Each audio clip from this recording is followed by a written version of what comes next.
Hi, Nitesh. Good morning. Good afternoon, Ashim. How are you doing? Good. How are you? I'm good. I'm good. So, Ashim, thank you for joining for this session. I'll Thank you. quickly introduce you to the team. Yeah. So, all the young ones you are seeing, all the teenpreneurs, wave your hand. So, these are Hello. our Good. teenpreneurs from Good 2020. afternoon, guys. How are you? Everyone has to give me a thumbs up if you guys are doing well. Awesome. Good. So, Ashim, they are our teenpreneurs, and the others are our coaches from our LPCC community. And Wonderful. because of this community, this teenpreneur community and the teenpreneur batches have been possible. Excellent. And every month, what we do is we invite one entrepreneur to share their lives or to share their stories, which can help these young entrepreneurs in their journey of entrepreneurship. And that's just Amazing. how I got an idea that inviting you would be a best thing for these young minds to learn from your experiences. Thank you for having me over. Hi. Good afternoon, coaches. Great to connect with you all. It's amazing to hear what you guys have been on to in helping the young blood of India turning their dreams into realities. So super excited to be here. Nitish, how much time do we have? About 15, 20 minutes? Yes, 20 minutes and then maybe Okay. few minutes for the questions. Sure, sure. Awesome. So I don't know how much of a background everyone has, but I'm going to quickly introduce myself. This is Ashim Jolly. I was born and raised in New Delhi, spent some time in South India. Then I lived in the US for a couple of years and then came back in 2011 and 2012. So for the last 9, 10 years, I've been in India. I have largely been building and scaling technology startups. I've had three startups, of which one was fairly successful.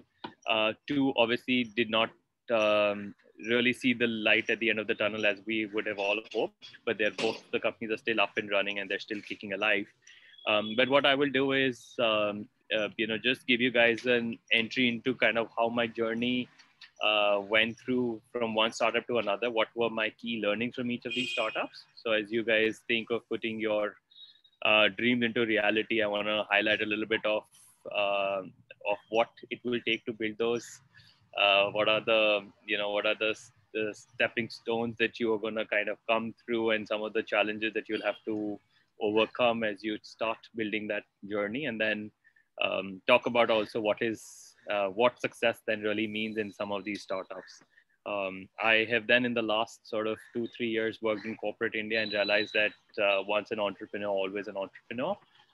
And I'm now back on the drawing board. I'm actually building a healthcare startup as we speak today.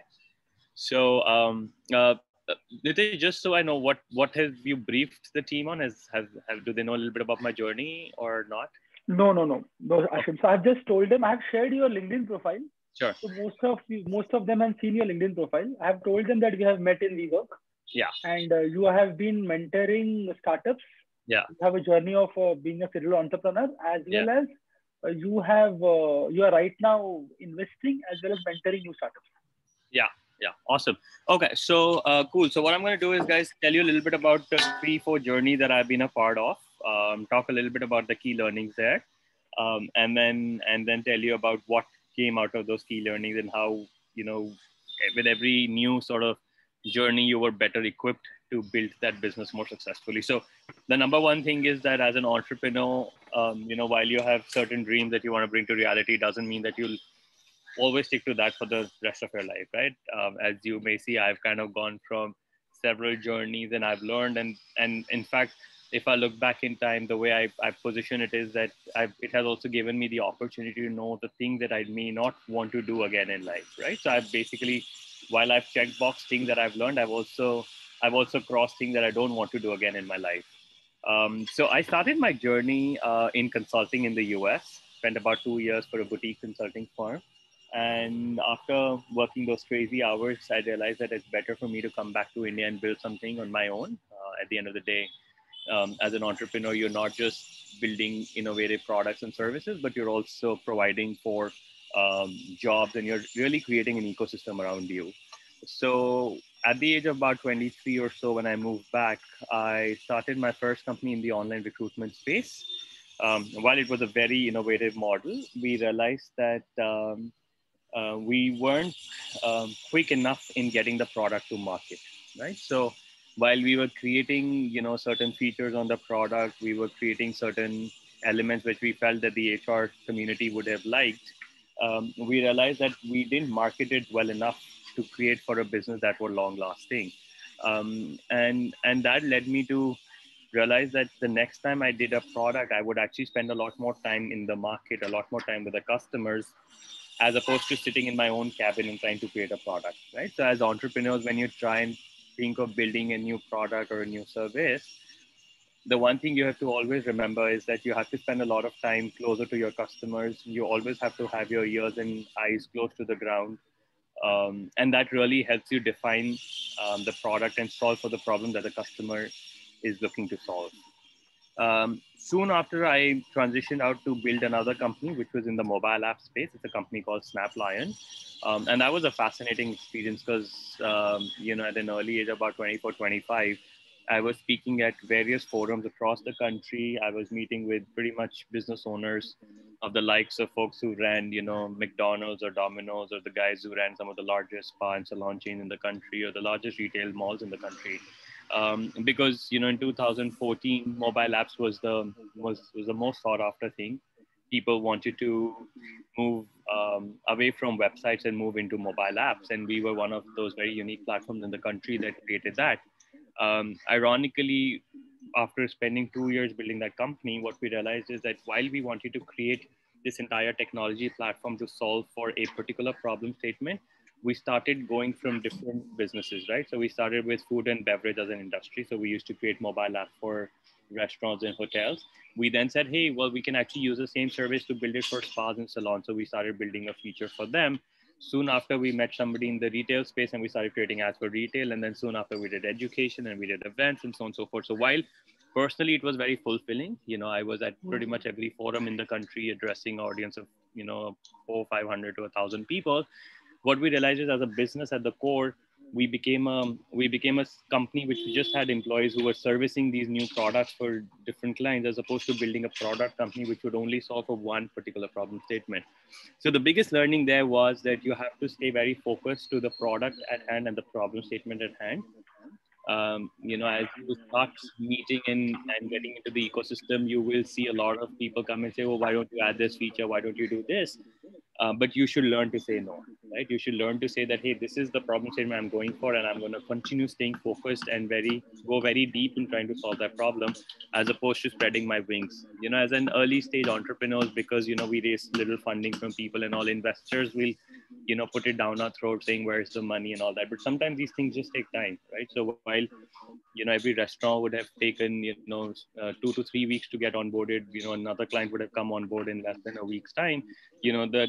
The quick money seemed easier for us, but clearly in the long run, we became a services company and not a large scalable business that we all built out to achieve. And then in halfway through that journey, I wanted to build a customer care service on chat, because that's when Facebook had acquired WhatsApp for about $17 billion. And that's when I actually moved from Delhi to Bombay to build a company called Haptic. So with the two co-founders who were based in Bombay, we set out to solve for customer care, because all of us used to spend a lot of time on calls on IVR. And we said, why is customer service so annoying when a lot of these things can actually happen on chat? But we were obviously ahead of its time. In 2014-15, businesses were not really ready to start sharing, customer profiles and sharing that data. But we kind of stuck to the problem statement, right? We said we will continue to be a chat-first company, and we will continue to try to solve the problem that people have at hand.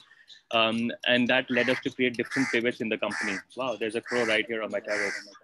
And I think he's listening to what I'm saying. One second, let me show this away because this is kind of annoying.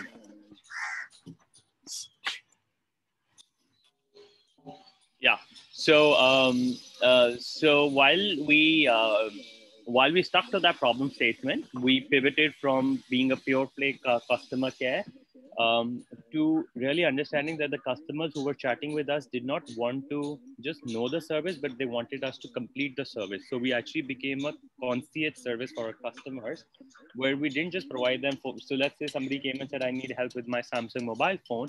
We just didn't give them the details of the Samsung, repair center or information about what could have potentially gone wrong. But we got into the point where we partnered with these service providers and said, we'll actually get your phone picked up, repaired, and sent back. Right? So it's this next layer of concierge. That then pivoted into a model which started becoming a lot more transactional. But ironically, from our previous experiences, we knew we had to stay focused. We knew we had to stay, keep our eyes and ears close to the ground. But at the same time, it has to be a business which is sustainable, right? Where you have to make money. So the transactions that we were making here were not large enough for us to sustain a business. And then as sort of time passed by, we realized that, hey, why don't we create these services for companies? And when we started taking it from customers to businesses, we actually started realizing a lot more capital. So this company eventually became a B2B, as we call it, a business to business company, as opposed to a business to consumer company. And we started realizing a lot more capital that in 2019, we sold the company to Reliance for $100 million. Wow. So you guys know what $100 million is, right? A million is about 7 crores. So that's 700 crores, right? So that's where it is, right? That when you stay focused to your problem statement and you know that, and you're listening to your customer and you know that you're really solving a problem for someone, there are people who are willing to pay a price for it, and that will eventually help you build a real business. So after sort of these 6 years of a crazy ride, I said, I'm going to take some time off. And then I took a corporate job. I was heading business development for WeWork in India, which some of you may know is one of the largest co-working players globally. I really enjoyed my time there. It was super fulfilling. However, I felt that I was getting lost in a team of 600 people, right? I remember at the start of the session, I told you I realized things I don't want to do and things I want to do. I knew that I liked enjoying building products. I enjoyed working with cross-cultural sort of functional teams, but I didn't want to be in a place where I'm just managing large sets of people, right? So even when I was building Haptic, at one point in time, we were a 350 member team, and that was not something which was very fulfilling, right? Because that felt that I was spending more time listening to people problem than actually solving for the real problem at hand. So as my journey sort of moved, I realized that at every sort of phase of your company, you have to realize that how many people do you really engage with, right? So your direct reportees cannot be more than 5 or 6, right? So you create these tiered approaches because that's when you're most effective, right? That does not mean that I'm not speaking to the last person on my team or the last mile who's customer facing. At Haptic, I used to actually take calls and I used to be on chat myself to hear what the customers were saying to understand whether the product was solving, right? So it's not about saying that, oh, if you're a senior member in a company, you should not, in a retail format, people say if you're a senior member in the company, you should have people who go to the retail outlet sell. Well, actually, you should go yourself to the retail outlet and see how the product is being sold. What are people looking for? How are they looking for the product, right? So these are sort of the ground realities that largely make or break businesses. But long story short, I spent time building, I was heading business development for WeWork in India, spent about a year and a half. And then last year, I decided to go back into the startup more. I met a few doctors and found a very interesting problem statement to solve, which is streamlining the off-clinic engagement between doctors and patients. So today, a lot of that is happening on WhatsApp, as we all know. So if any of you have ever gone to a doctor, you'll realize that after that meeting at the clinic, you come back home and you start WhatsApping saying, I'm still facing problems, or this is still going on. And then you pick up the phone and call the doctors. We don't realize that a doctor also has a personal life. A doctor also has a certain space that he or she needs to operate out of. So we're trying to build a product, which is a very clear-cut, simple app, which will help streamline that engagement. So I'm in my very, very early days of that startup. And we are hoping that when the product launches in another month or so, we should be able to help improve the lives of our doctors around us. One of the things I was telling Nitesh that we connected on, and I felt it's very important for me to share on this forum, is the fact of, when you're building your businesses, when you're building, you're bringing reality to these ideas, there are two things you have to think of, right? One is that you have to sort of step up and take action. So it's not like I tell people that I need this to be done and suddenly a whole bunch of people will show up, right? You have to take the first step. And that doesn't mean that I have to invest in technologies or I have to spend money. I can do that by doing simple researches, right? So my very, very early product that I wanted to build when I was in the US, I'm talking about 10, 11 years ago, was that we all used to have an iPhone back in the days, and we used to often run out of battery. So when I used to commute to work, I always thought, I wish when I was standing at a metro station, or I wish I was standing somewhere, why couldn't I just charge my phone for those 5, 7 minutes? Right. So instead of now me going out and buying chargers and installing and talking to the municipalities, I actually just had a small survey that I used to do, because I used to sit in the metro every day when I was in the US. And whoever was sitting next to me on my left and right, I used to ask them 3 questions. I said, listen, how much time do you spend at the metro station every day, sort of waiting for your tram? If you had the possibility to charge your phone, is that something you'd be interested in? And what would you pay for it, right? So I said 50 cents, $1, $1.50, $2, right? Because back in the days, 10, 12 years ago, power banks were still kind of coming into the market. And, most people forget to put a power bank in their bag. So what do you do when you run out of phone battery? And it was critical, right? So for me, that data of about 100 odd people that I interviewed gave me enough of an answer to say, should I invest in this technology or not, right? So when I see entrepreneurs getting out there and saying that, we're going to build a team, we're going to invest capital and all that, that's all great. But make sure you do enough primary research with your customers and really know who these people are and are they going to pay. And often what you would realize is, while people may sign it on a piece of paper saying we will pay, when it actually comes to pay, they may not pay, right? So you then can do a small pilot saying that, hey, here's a sample thing. Let's see how many people actually pay for it. So that's how you kind of progress your ideas into reality, as opposed to saying that, oh, where do I start? Do I find somebody? Do I have a contact? Will I find somebody who will do all that? All that is wishful thinking. You want to really put your ideas to reality. It doesn't take anything more than a piece of paper. Today you have technologies. You can go on surveymonkey.com, create a survey, send it to your friends and family, and you'll immediately know if your product and your service is of any value to people that you want to build it for. The second thing that I wanted to drive, which I'm quite a stickler to, is maintaining a very strong work-life balance. I often within our startup community of founders would hear a lot of founders saying, oh, I have a great culture. A lot of my friends, at work and my colleagues, we have sleeping pods. They'll sleep in the office. They work till 12, 13 the night and all. And they used to pride themselves in talking about that. And with me, it never went very well, right? Because I would completely argue with them, saying that just shows how ineffective your teams were, how inefficient they were. Because if they're starting work at 10 in the morning, they pretty well be done after 5 or 6, right? There's enough research that says that in a regular working day of every human around the globe, you cannot work more than 2 to 3 hours, right? That's just your effective work output that you put out, right?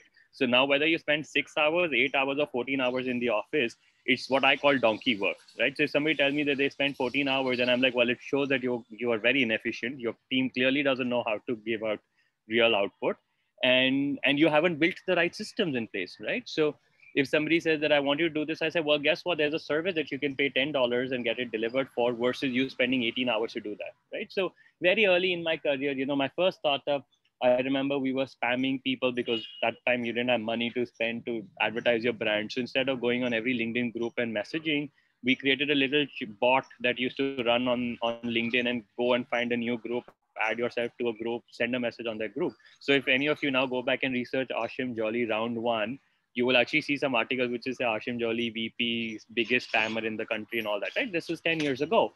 But it wasn't me. It was all a bot that was doing it, but it was effective, right? So I wasn't spending 18 hours going and adding every LinkedIn group in the country, adding every Facebook group. I had a bot doing it for me, and it took me maybe 4 hours to build the bot. But then for the next 15 days, it added us to about 1,000 LinkedIn groups in the country. So that's what I tell people, that sometimes you have to be a lot more smarter about your execution. And remember that, if you're getting good sleep, if you're spending enough time on maintaining a good health, I always tell people that you must have extracurricular activities. So I was an active sports person. I would go for a swim, I'd go play squash, I would do all of that.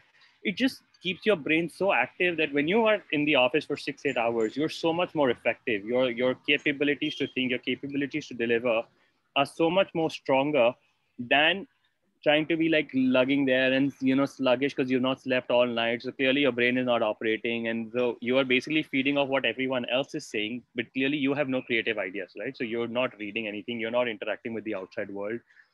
when a lot of people, and there are enough studies that have proven that when you're in sports teams and when you operate out of those functions, the skills that you build there are so much more effective at your workspace, because that also teaches you how do you engage with your colleagues and peers in the office, right? So as you start building all this out, you have to make sure that you build for systems like these, right? You don't want to build for a company where you're just like, oh, I want to have a team which works like 15 hours every day and we work Monday to Saturday and even Sundays we work. I honestly don't know why people pride themselves in showing that. And I know some very, very successful people who do that, but I unfortunately don't have a lot of respect, because I'm just like, why would you not build in having a life with your close and near ones, with your kids, your loved ones, and all that? It's so important as part of our life. So every time I've built companies, every time I've been a part of the ecosystem, I've always ensured that I encourage my teams to go out of their workspaces, leave offices by 6, 7, go out, play a sport, build a new hobby, learn something new, right? All of us, even at the age of 30, 40, want to learn something new. There's just so much out there. And just maintaining that balance, you'll realize you're so much more creative at work, right? So whenever that we work, working across teams, people were always astonished that how come I had so much value to add when I was in a marketing team conversation, is because, I'm connected to the rest of the world. I knew what people were doing. I was speaking to people outside and I would meet them either at the gym or at the swimming pool or at the squash place. And I could just share those ideas and they were like, wow, it's amazing how you know so much. And it's not about knowing so much, just because you are attached to the rest of the world and you're not just in your screen and trying to do something that you're not good at, right? So it's very, very important that as you start building this out, the biggest takeaway is make sure that you engage with your customers very early on and you stay engaged with them, right? So even if tomorrow, as I said, when Haptic became a 300 member company, we were doing, millions of dollars of revenue, we were still going and taking those chats ourselves. We were still talking to our customers, because that's what led us to build that company. If we thought we'll sit in an AC room and build this very fancy company, it would have never happened, because we had no idea what we were building and we didn't know what the customers wanted. So those are the only sort of two key takeaways. And I'm going to sort of open this up for conversations and questions that any one of you may have. Nitesh, the floor is yours. Thank you, Ashim. That was wonderful. So, teenpreneurs, anyone who has a question, raise your hand, and then you can ask that question directly to Ashim. Guys, if you don't ask me a question, I'm going to be very annoyed. Hey, Advait. Let's go. So I just wanted to ask one question: that who was your mentor throughout the journey? Great question, Advait. So, Advait, I have often reached out to people for help, and that's the one thing you should never be afraid of.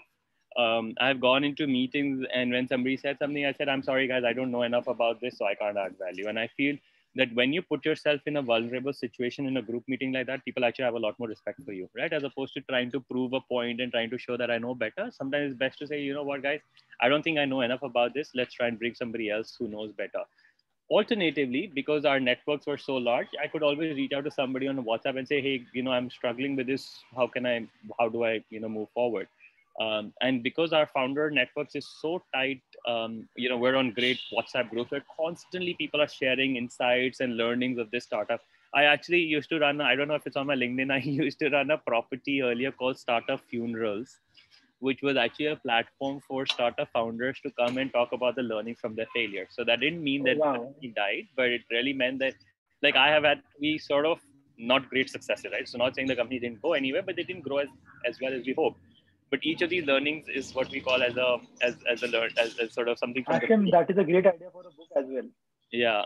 So we don't run it anymore, but Startup Funerals was a fun project. And so, Advait, to your question, I don't think I had one particular coach or a mentor, but I generally reached out to people from different fraternities. Like I said, I don't know if anyone of you noticed, but I've done like 5 things in the last 10 years, right? I did recruitment, I did mobile apps, I did chatbots, I worked for a travel tech company, I did real estate tech, and now I'm doing healthcare. That's the 6th. So most people don't do that, right? And bunch of these companies are fairly successful. So these are all transferable skills. I've always enjoyed learning something new. That's just the way I was designed. And every 2-3 years, I felt we got to go and solve something new. And some things really take off, some things don't take off. But with every project, you learn something new, and you make sure you don't repeat that mistake. So the coaches had to change because I had to reach out. If I was doing real estate, I needed to ask somebody who was in real estate to give me the answer. Somebody in healthcare may not necessarily know the challenges that I was facing while selling real estate, for instance. Great question. Anybody else? Yes, Yes, Shalaka and Shalaka. Tushar both. Yeah, Shalaka, go. Hello. So how do you build a good, tight network with other people? Great question. You know how you build it is just putting yourself out there, engaging with people, and not sitting in your office 16 hours and pretending that you're super smart. The best way is just get out there, right? There's so many communities. I mean, today we all live in a digital world. I could honestly scroll my phone. I'm on at least 6 WhatsApp group, and these are literally founders and CEOs of multi-million-dollar companies on those networks, right? So the moment you put yourself out there, people are there to help. And it's a two-way street. So it doesn't work like you can always go and ask questions. You have to constantly be there to help them. So if somebody you see somebody's message and you think you can help, you should always offer to help, because you don't know when that help will come around. And it's funny, right? When they say it's a give and take, but you don't have to expect something back. It will always come back. And that's the whole world. That's how we're built. As you know, our world is built on this karmic connection, right? That you would help somebody today. And like Nitish, I was telling him the other day, it's funny, like after 7 years now, I get a call from people saying, I want to build a mobile app. Somebody gave me a number. I've done 4 companies after that, but people still remember me from that day. It's because I was just being nice, right? I have gone into sales meetings and spent time understanding the customer. And that said, guess what? You know, I come to talk about mobile app, but knowing your business, I don't think this is great for you. So we walked out of that meeting. So I didn't sell anything, but the guy had so much more respect that after 5 years, he's calling me and saying, hey, you know what? I need help with something else. Can you help? Because I respect that you weren't here trying to sell me something. You were trying to understand my problem statement. You know what you're building. If it creates value for me, great. If it doesn't, it doesn't. I've gone trying to sell real estate, which is worth a few hundred crores. And I've said, this is not for you because it doesn't solve the purpose of your organization or where you are. And they love it. Right now, imagine me trying to be a typical sales guy going and saying, no, sir, please take real estate. WeWork is the best company. You must. I didn't do that, right? So that's how you create networks of people, and they respect you for who you are, not what you are representing, because you will always represent something new. Every few years, you will do something new, right? And most of us at the age of 40, 50 are still trying to find our I'm sure Nitish has done this, finding your ikigai and finding your purpose in life, which is very important. But I feel that while today my purpose in life is something, that purpose does get changed every few years, right? And what you deliver and the value you bring to the table changes. But as long as you're cognizant about that, and you're being mindful of that, I think you're creating enough value. Tushar, I think you had a comment, question, and then Parth, next is you. So Ashim, really nice to hear to you. What I realized when you were sharing all the information, I think you were focusing on a gap finding, gap analysis. So how you develop that mindset, constantly looking what is the gap, I think when we understand and catch the gap rightly, I think it makes us a really successful entrepreneur. Yeah, great. You develop that mindset and how you actually keep looking for that? What are the methodologies you follow for that? Great question. So I think, Tushar, it really comes from, one is just being open to ideas and open to listening to people. I think a lot of us, like I said, try and claim that we know it all and we think hamesha pata hai. But sometimes it's just good to put yourself out there and saying, you know what, even if I know it, I'm going to listen to your side of the story, because I'm sure there's something you add to the table. And, those 10 minutes, though I'm quite a speaker, as you can tell, for the last 30 minutes, I've been jabbing. I've been told that you're a great listener, and I don't trust them. But I think it's important that when you're in a meeting and I always tell this to a lot of salespeople, I've met some very, very phenomenal folks. And I always tell them, when you walk into meetings, instead of jumping into your company or product and all, just go and tell them your story. Just saying, hey guys, before we get, so I don't know, I'm meeting you for the first time. So before we talk about anything, let me tell you a little bit about myself. Give them a 5-minute story. I grew up here, I live here, I like this and all that. And then say, I'd like to know more about you before we talk about the company and the product. Now, what happens is at that point in time, you really understand where the other person is coming from. And they will talk about things that they would have not otherwise spoken about if I went in and I opened my laptop and said, let's talk about the business. That's not a real meeting, right? I don't even know who you are. And people don't buy products, people buy people, right? So you're buying into somebody's thought process, and you're buying into, and that's why I said a lot of my meetings are not about selling the product. And that's the last thing that comes into the conversation. And I still remember some of my folks who used to work with me, my colleagues, he was shocked. When I was building Haptic and we were building the B2B business, the first client I sold to was HDFC Life. And I was in a room full of, vice presidents and senior folks, all in their late 50s. And I was a 27, 28-year-old then. And my colleague was shocked. He's like, I can't believe all those 50-year people were just listening to your story and you got them grip for an hour. And out of that hour, 45 minutes was not about the company. They didn't even know what haptic was. 45 minutes was just understanding where we come from, where we are, what excites us, where are we headed. And then they started opening up about their business and their goals and where they want to be and how long they've been in the company and what gets them going.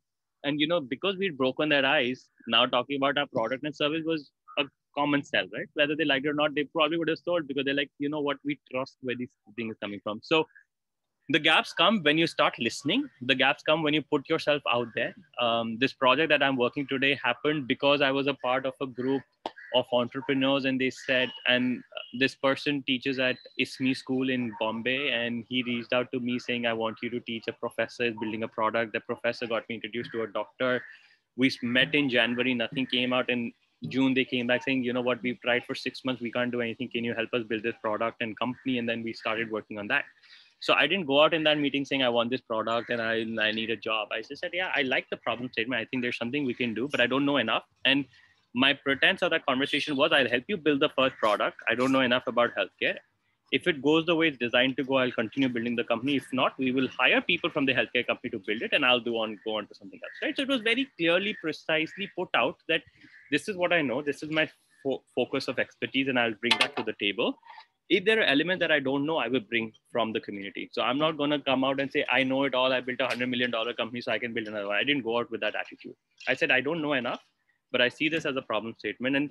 And when I'm talking about the doctor-patient app, it's as simple as saying that today doctors have about 60% of their charts on WhatsApp are from patients that they don't recognize numbers. They don't know the patient's name. They don't know what their history is. And yet they're expected to respond. So what happens, their existing patient pool runs away because obviously the doctor hasn't responded.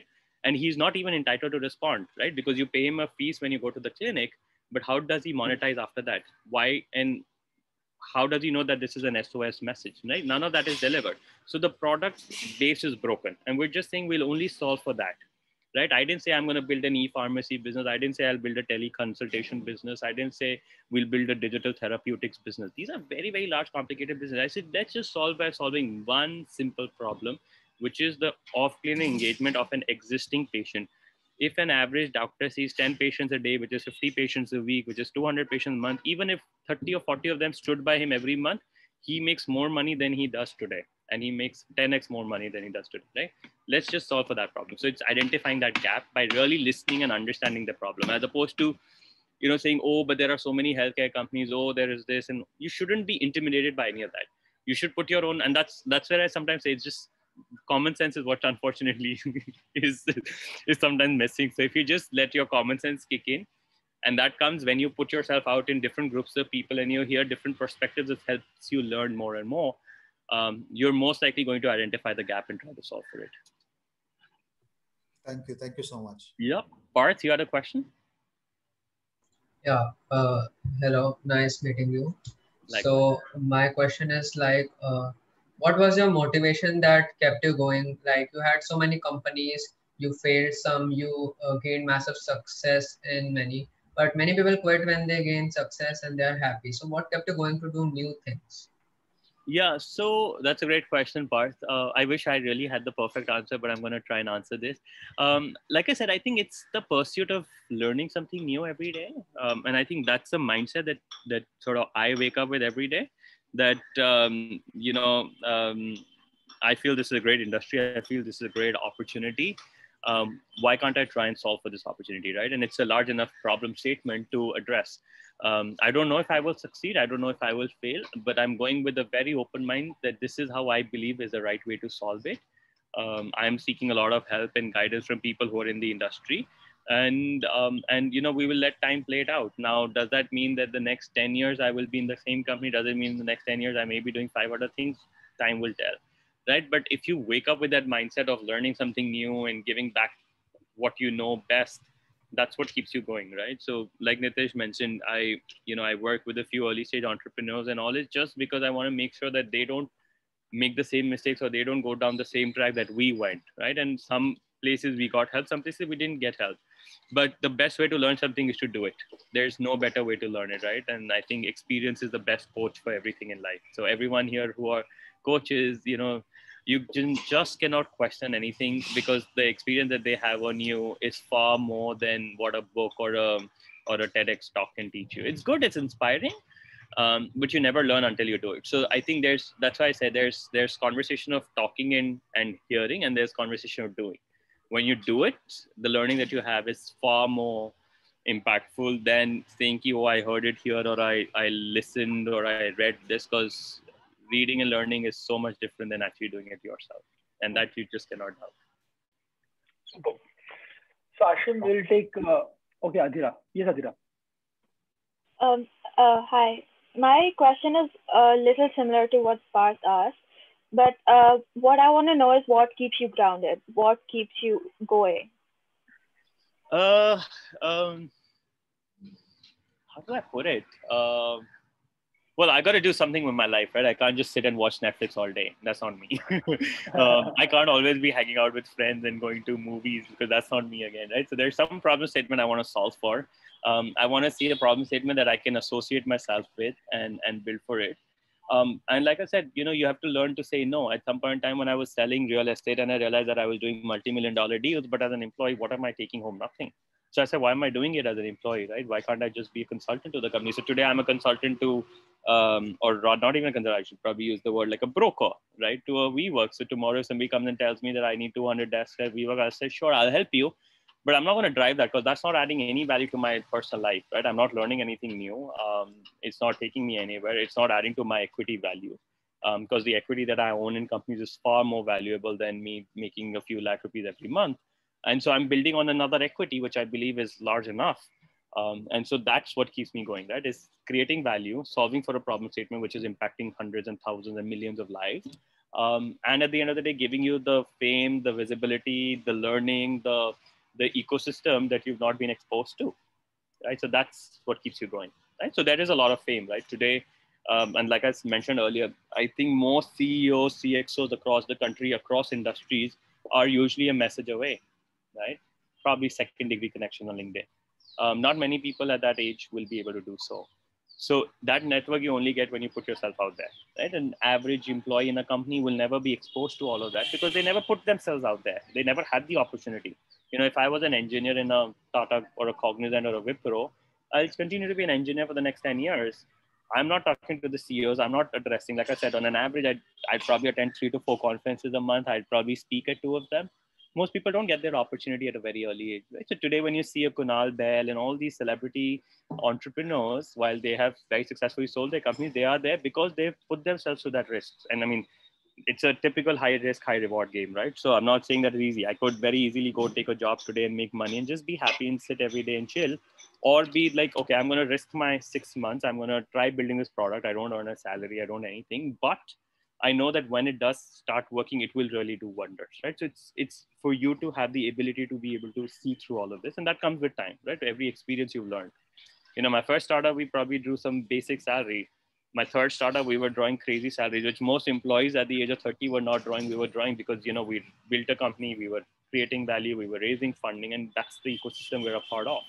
So there's a balance that you have to maintain between the two, and that just keeps you going. Yes. Right, one last question. Ashim, yeah. I hope we can manage one more question. Yeah. It's a Sunday afternoon. I'm relaxed. Can I go? Yes, Amit. Okay. First of all, thanks a lot, Ashim, for your valuable 20 minutes. I thought probably I have read a book like Ikigai within 20 minutes and got all the important. I'm flattered, but I'm nowhere close to all those learnings. But yeah, I just feel that a lot of these learnings come very quickly because you do them so actively. Had I just been with one company, I probably wouldn't have learned all these things. Yeah. Thanks a lot. So my question is, so whenever I heard or read about CEOs, I always heard that they have some spiritual side, or meditation is a part of, integral part of their life. So do you practice any meditation or spirituality to keep you grounded? Because there were questions from Parth or Adira, which, extension probably. Yeah, no, that's a great question. I think I'm yet to hit that part of my life where I start realizing myself into the spiritual world, though I am very, I'm a firm believer of karma. Like I said, I give enough time to myself. I go for a run every morning. I cycle. I do all kinds of things. So I think there's enough me time that allows me to do that. So it's quite unlikely that I will have a day when I've not had my me time.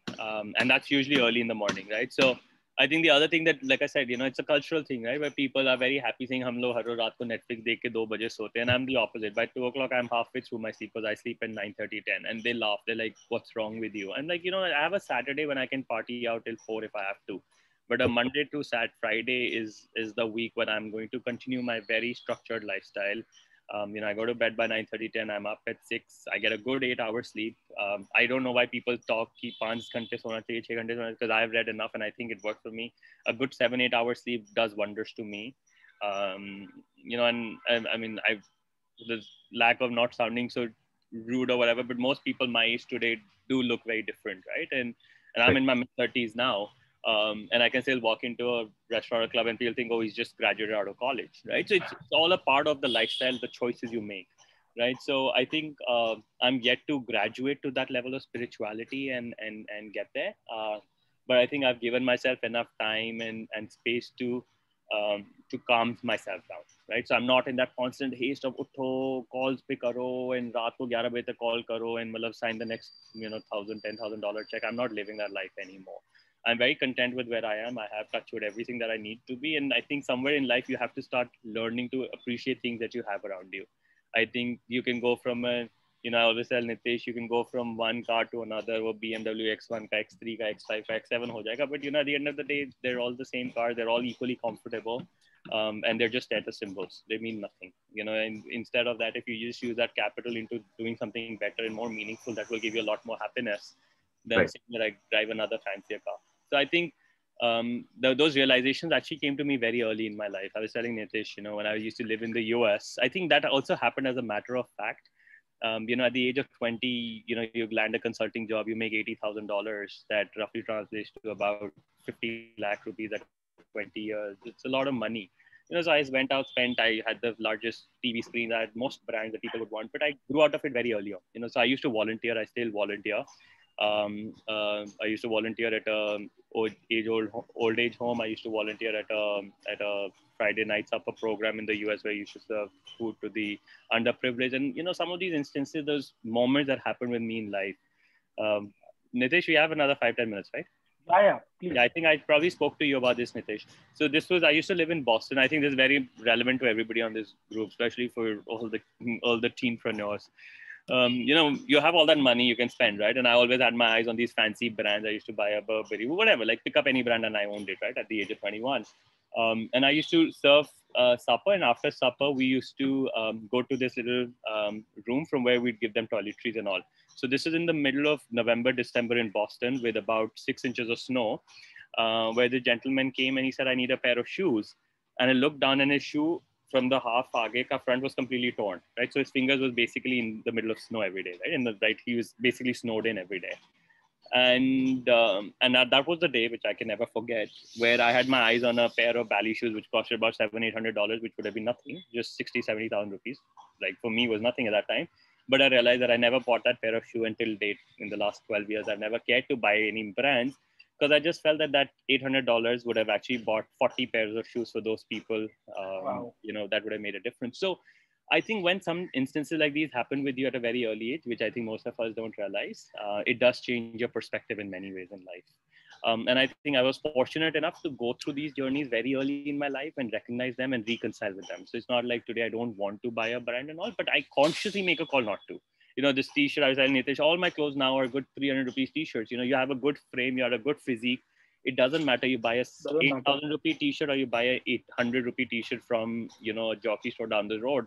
They both look nice on you. And most likely people will come up to you and talk to you than somebody who's ill fit, does not have the right physique, does not have the right attitude, but wears an 8,000 rupees t-shirt. Doesn't matter anymore, right? So I think the world is recognizing that there's so much more inner self and mental health and all that you need than all this physical world that we live in. Because I mean, it's like there's enough of those old age sayings, right, that you have to just kind of go beyond that somewhere to realize those things. So it's important to know where to draw the line, according to me. And I think a lot of these personal experiences, again, like I said, has been because of what I did, right? I pursued volunteering into these associations, into these NGOs that gave me that visibility and that understanding, which most people may not because they never put themselves out there. So yeah. Powerful. Wow, Ashim. That was amazing. Yeah. Marina. Hey, Ashim. I just have I have one question. Actually, these are two questions, but they're probably the flip sides of the same coin. So, how difficult it is to let go of something once you put so much of time, energy, effort into building something. Yeah. It sounds so exciting, and you're all excited. You built a team and everything, and then for whatever, either it succeeds and you sell it off and let it go, or it doesn't work and you have to let it go. How difficult it is to let it go. And the other part of the same coin is so when you're in between, then how exciting or overwhelming it is to start something new or look for something new. Great. Both questions perfect, on the point. So I think on the letting go piece, I actually live with a little bit of a belief that we live in very, very unprecedented times, right? So everything that you end up doing in life, you have to sort of know where to draw the line again. Today, I mean, we all have seen the world we've just, gone by in the last 8 months. So, a product or a company or a service that you build is also born out of a need, is born out of a passion. But you should be able to see it objectively, right? You should be able to see that what is the objective? Am I able to get close to the objective? Am I delivering what I ought out to deliver? And does that become sustainable, right? So that's when today, actually, when you see a lot of NGOs and social enterprises that are being coming around, there's this entire world of social capital, right? Which is built towards building sustainable business models. So you can't go and give an entrepreneur saying, take 10 crores and build a company that you're going to just burn out. Might as well just give it to charity. Don't call it an enterprise then, call it charity. So I think you have to understand that when you are building one of these products and services, you should be able to look at it objectively, and when this is not going the way it's been to go because of whatever shortcomings you've had, or the way your product was delivered, or the way, there are external factors, right? Business models change, the markets change. Everyone who owned a restaurant, today has figured out how to turn it around into something else. Hotels have had a tough time, right? So you have to innovate with time. You have to innovate with what brings to you, and you have to take those tough decisions. So it's never easy, but at the same time, it's a skill that you only learn by being there, right? Again, kind of experience pays off. Listening to stories will not. To your second point, when you're in between opportunities, when you're in between idea stages, it's actually a very tough time. Because it's a lonely journey, right? Like right now, I just have a doctor that I engage with, and I have 2 people who are in the US that I engage with. That's my inner circle is just 4 people that I talk to every other day and discuss what we're building. But whenever I step out, I make sure I socialize the idea a lot, right? So a lot of people say, "Oh, can I share my idea? It's $1 billion idea." I said, you know what? An idea is just as good as a piece of 10 words written on a piece of paper. It doesn't matter. Everybody had an idea to build a Google, but only one built it. Everybody had an idea to build Flipkart, but only one built it. Right? So there are at least 300 other e-commerce companies that came and went by that you all don't even know. How is it anything innovative, right? So if somebody told me and said, "Oh my God, that's a brilliant idea, I'm going to go and solve," and say, "Please go ahead." A lot of people come and tell me there's so many people solving for doctor, patient, how you're different. I say, we'll see, because the way I'm building the product, the way we're looking at building the service is so much different than everything that I've seen in the market thus far. So your passion, your ability to see through the problem statement, your conviction to deliver that will change. And that's why as humans, we're also differently wired. Our motivations are so different. What drives us is different. And these things change with time. It changes with experiences. It changes with our external conditions. Yeah. So, Ashim, we have a last question from one of our teenpreneurs, Kundana. Yeah, and then also Coach Vikrant. And Coach Vikrant, yes. Yeah. So Kundana is asking, how did you build up your teams? The toughest job of building a business is building your team. I believe that, so I don't look at degrees and I don't look at grades anymore. The one thing that drives me is, like I said, 1, the passion that the person shares for the problem statement, and 2, their ability to being able to learn. And it's very hard, right? And I was in fact having this conversation with someone recently saying that, you know, in interviews, I don't know why we ask all these fancy questions, you know, ki aap, you know, tell us your journey and all that. I think the real thing you have to ask is, how do you measure their common sense? Because that's all it takes. You know, when somebody comes and asks me, how do I do this? I'm like, why are you asking me? There's something called as Google. You can just figure it out and deliver, right? So the ability to translate a thought or an idea into reality versus saying ki, you know, I love to learn and I love to do that, is shown within 30 seconds, right? So sometimes I ask these very basic questions to people, right? My question is that I think I told Nitesh long back, my classic question in interviews was that if tomorrow you woke up with, you know, $100 million in your bank account and you had all the time in the world, what are the three things you would do? And I tell them, right, what are three? Would you like to just lay on bed? Would you like to watch a movie? Would you like to play soccer? Whatever it is, right? Let's talk about it.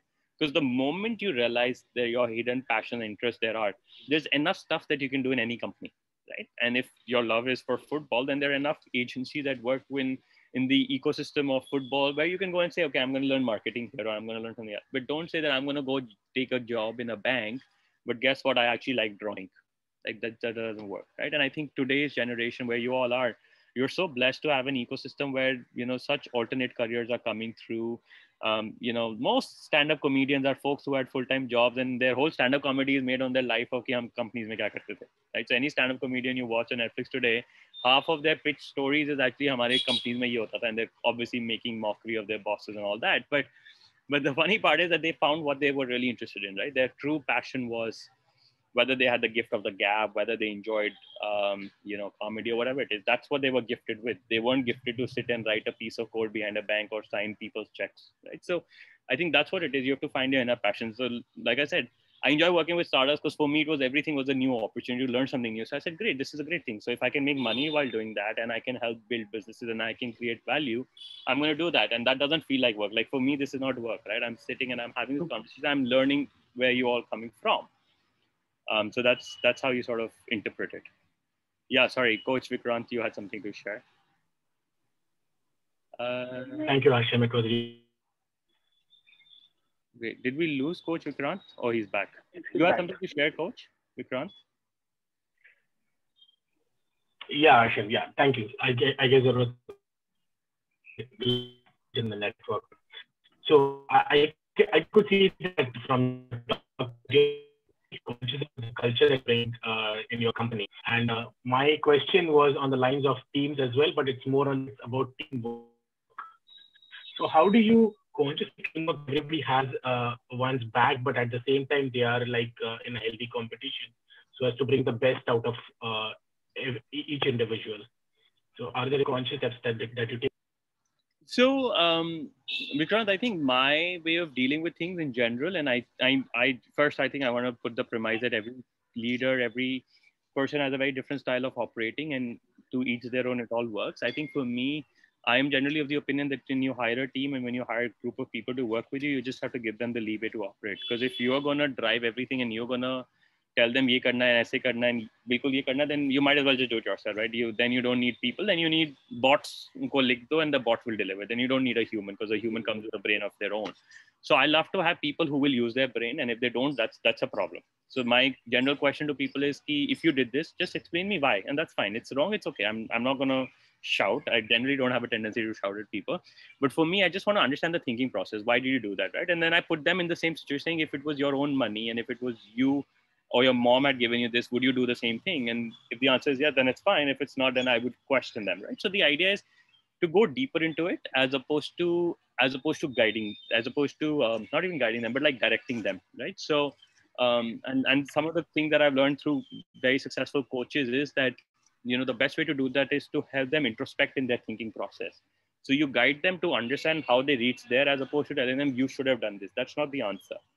That's because you think you should have done it, but maybe they had a different approach to getting to the same point, right? So we all can get to Pune, but from which road I get and which mode of conveyance I get and what drives me to get there is different.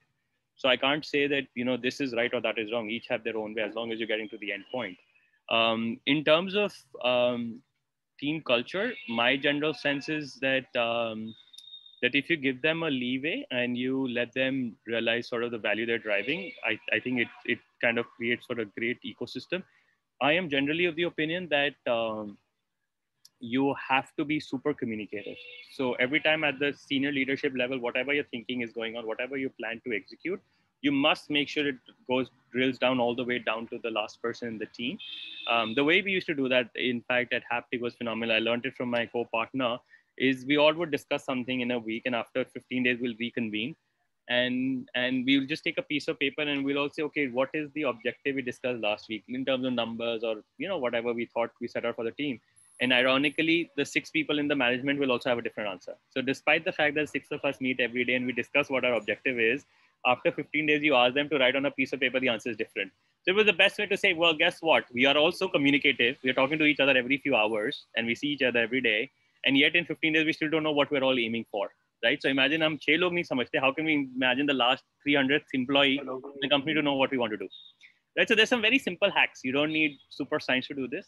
You know, in this room, if you now ask the 20 of us, what was the big takeaway? I bet it'll be 80 takeaways, which is great. But if Nitesh had set up an objective and he asked what the objective was, I still bet that everybody will have a different version of the objective. Even though it was laid out in 6 words, they will all read it and their interpretation is different.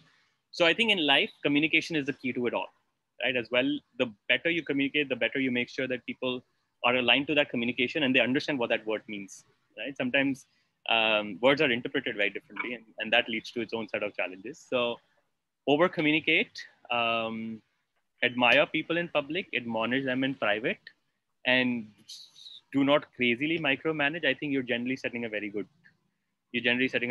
example. I learned the admiration in my first career in the US when one of my coaches, one of my partners in the company gave me some quick task. It took me 20 minutes. I did it incorrectly, but he still patted me saying, thanks for your help, like 10 times. And he said, well, this is how you do it. But he still saying thanks. Until date, I kind of owe it to him, right? Because though I was incorrect in my way of executing, he still thanked me for the time and the effort I put, versus another partner who I did great work, but he was always thankless, and I absolutely have zero respect for that partner, right? So both same people, both in their 60s, both Harvard graduates, both everything, but the way of execution was different, and therefore, you know, my response level to one versus other was so different. So from experiences, you learn and you make sure you continue it in life, right? So I always continued. Whoever I worked with, I will always admire them for their effort, whether it went right or not. And that went a longer way because I knew they would put in those extra hours or figure out a way to solve it than me constantly shouting and them saying, ye nahi ho raha, because guess what? They lost motivation. There's zero way you'll ever make them to work for you again. So very, very simple hacks in life, but you just have to know how to execute and kick them at the right time. Super, Ashim. So Ashim, as you rightly said, now we do something similar. So what we will do, all of us, is that all the coaches, all the teenpreneurs, write down one moment of truth that you got from this entire session in the chats.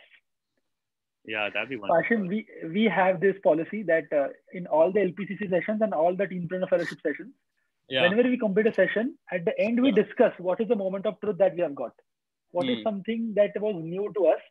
And Ashim, what you shared just now, in fact, 2 weeks back, I have shared with the teenpreneurs that there was a point when people used to count years of experience as a standard. 10 साल का years of experience है, 20 साल का years of experience है.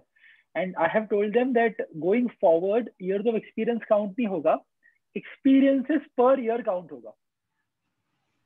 And in your case, you know, that's what I'm saying, that our system in India is so unfortunately built so.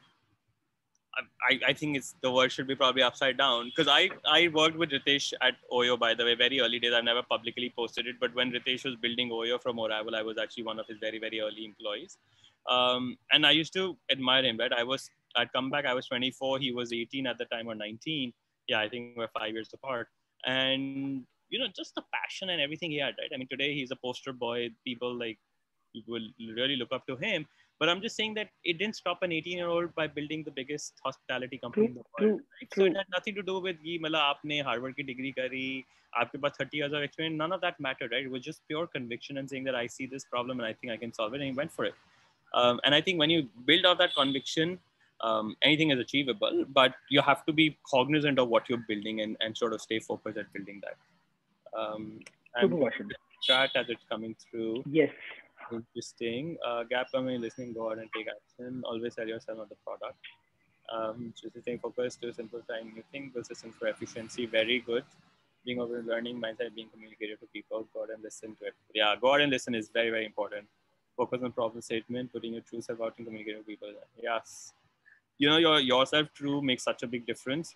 Because I feel that when you start being vulnerable and you put your inefficiencies out, people open up so much faster than trying to be like, oh, I went to 2 Ivy League degrees and I did this. Like, imagine I started my session saying I'm an Ivy League graduate and I built $100 million company and I'm so cool. None of you would be interested. You're like, huh, so what? I mean, that's your life. How do we care? Right? Versus saying that, let me share the failures I've had and what I've learned. And you're just like, okay, interesting. We want to hear what happened.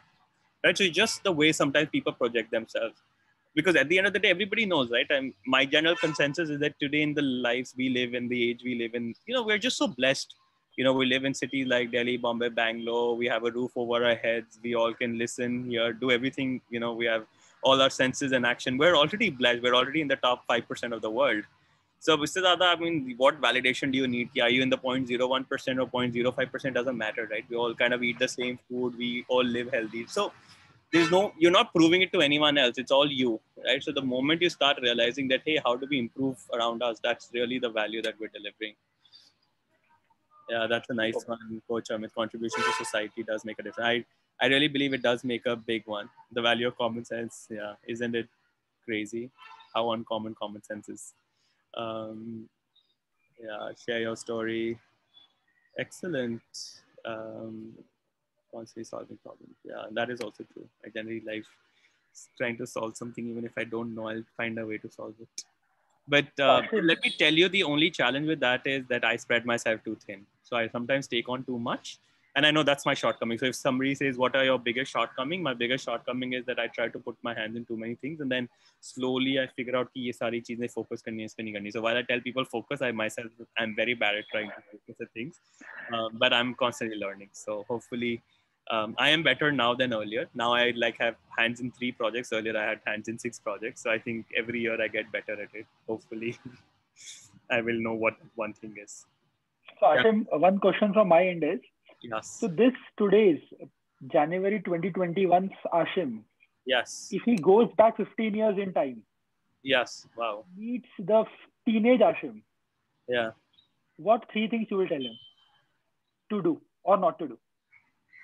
The 3 things to tell Ashim 15 years ago.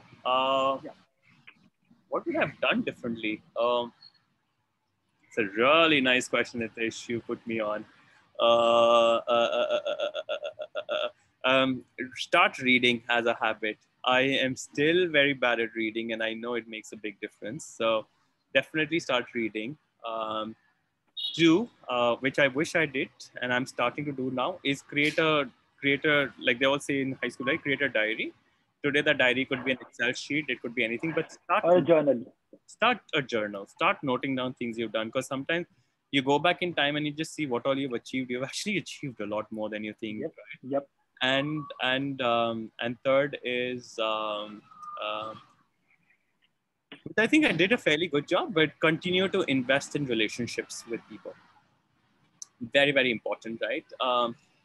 I'm going to tell you a very quick story, 30 seconds. You know, like I said, how do you build networks and all, but because I'm out and about also socially, you know, I met some people in Bombay, and one of them was a girl who used to work for the Israel embassy. And also last year in 2019, I had a trip to Israel. And I've been to the US. I had a 10-year visa and all that. So it's very easy. You know, you send your passport, they stamp and send it back to you. Ironically, Israel consulate sent me a rejection on my stamp. So I was flying out on a Saturday. I'm based in Bombay. My hometown is Delhi and everything. So all my paperwork is Delhi. So I didn't change anything. I sent my passport to Delhi for stamping. On a Thursday evening, I get to know that it is rejected. Saturday morning is my flight, right? So for 24 hours, I'm flying and I have a rejection. Because of the people you know and what it makes a difference, this girl said, somehow get it to me in Bombay. I think there is some confusion behind the scenes, because she could look it up. If I didn't know her, I obviously was not flying. And Israel, probably one of the most expensive countries to travel in terms of stay and everything. Anyway, so all of that's booked. So already the money is already down the drain. I managed to get it Thursday evening, get the most expensive courier to make sure that the passport reaches me on Friday morning. The Israel consulate in Lower Parel is open only for 3 hours from 9 to 12 because there's some Israel festival happening. So they shut embassy at 12. The passport reaches me at 9:30, 10. I'm at the door waiting. The moment he comes, I run with my passport to the embassy, find this girl. Obviously, you go through all your frisking and all, get her. She takes it, and then 12 o'clock is closed, and she said, don't worry, I'll get it managed for you. And then in the evening, I get an acceptance. So in 24 hours, I go from a reject to an acceptance for a country like that's my craziest story ever, right? And I fly out the next day, right? So value of relationships, value of people, value of that, right? So when people say, oh, how can you imagine anything like this happen? Miracles do happen. You have to believe in them, but you also have to work towards them. And had I not been out there, had I not met these people, did I not have this ecosystem, there's no way I would have ever solved, right? I mean, it's clearly a crazy story, how everything just aligned. You know, when you just put it out in the world, sometimes, you know, they say the universe listens and it makes it happen for you. And I'm a true believer in that. I feel that you have to be there. Your conscious has to be right. You have to be there, and the world kind of. What's that story, Nidesh? The Hindi Bollywood dialogue. कायनात. सारी कायनात. आप कोई शिद्दत से किसी की चाहत करते हो, पूरी कायनात जुटा देती. Yeah, that's so true. Alchemist. I think that's a good one to end the session. Yeah, so those three things are my takeaway to the 20-year-old Ashim, that read more books, invest in relationships, and keep a journal. Amazing, Ashim. Amazing. Ashim, thanks a lot for your time. Thanks a lot. I am sure each and every one of us, including the teenpreneurs and the coaches, have some great moment of truth. The best part is, Ashim, everything that you said had a story attached, had an experience attached, and that makes it more powerful. Yeah.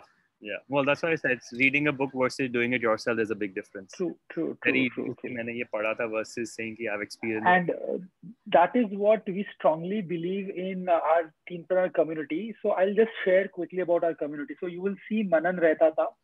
He has done 2 WhatsApp challenges where he's helping other teenagers to find out who they are. Interesting. You will see Rudra Joshi, who does a program called as Rising Readers, who encourage other teenagers to read. We have Shriya. She has done a program called as Teen Queen, which is for teenager girls to overcome body shaming and believing their internal self. We have got Ashwika, who has raised funds up to 43,000 rupees for Asha Foundation for autistic children. Wow. We have got Advait, who has launched his e-commerce platform called as Fashion Bidu, which was inaugurated by Harsh Mariwala. We have got Parth, who has recently raised funds for poor children to manage their books, and he raised up to 76,000. Wow. Some of our new teenpreneurs, so Shalaka is working on a book where she's going to help again teenagers to overcome. So she's going to help them understand the complex topics of maths and science through a fictional book. We have got Adira, who is working on vegan cookies. Legal? Vegan cookies. Oh, vegan cookies. Okay, nice. Yeah. We have got Kundana, who's working on, again, the mental stress that a teenager goes through. Wow. So fascinating. I was anywhere close to this at your age, guys. Like, I think I was still a little kid running around the park playing sports and not recognizing. But I'm glad Nitesh has put this program together and is helping you all starting to realize the sort of value and the objective of each one of you. So it's fascinating. And obviously, thanks to the coaches for, taking their precious time and actually passing on those realizations and those learnings to the next generation of India. I think we all have to do our fair bit in making that difference, and I think we all are. True. That is the intention of LPCC. Yeah.